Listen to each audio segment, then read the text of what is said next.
हनुमान जी की व्रत कथा। एक समय की बात है, एक ब्राह्मण दंपति बड़े ही प्रेम भाव से साथ साथ रहते थे, परंतु उनके कोई संतान नहीं थी, जिस कारण से वे दुखी रहते थे। पंडित जी हर मंगलवार को वनों में जाकर हनुमान जी की पूजा करते थे और उनसे संतान प्राप्ति की भी कामना करते थे। पंडित जी की पत्नी भी हनुमान भक्त थी और मंगलवार का व्रत रखती थी। मंगलवार के दिन हनुमान जी को भोग लगाकर ही वह भोजन करती थी। एक दिन किसी कारण से उनके घर भोजन नहीं बना, जिस कारण से वह हनुमान जी को भोग नहीं लगा पाई।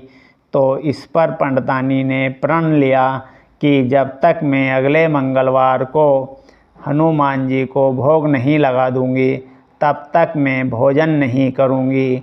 6 दिन भूखी प्यासी रही और मंगलवार के दिन व्रत के समय वह बेहोश होकर गिर पड़ी। तभी उसकी दृढ़ निष्ठा को देखकर हनुमान जी ने प्रसन्न होकर उन्हें एक संतान दी।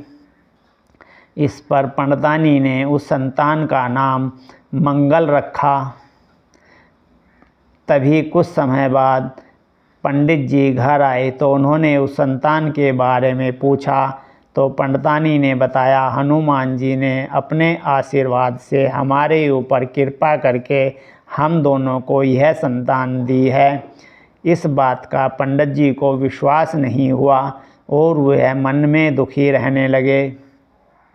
एक बार पंडितानी घर पर नहीं थी तो उन्होंने मौका देखकर उस बच्चे को कुएं में फेंक दिया।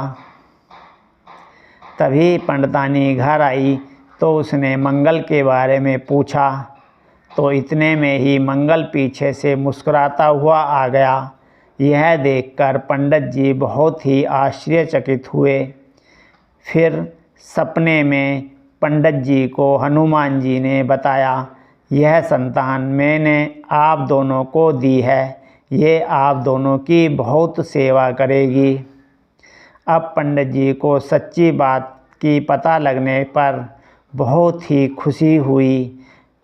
अब पंडित जी और पंडितानी खुशी से जीवन यापन करने लगे।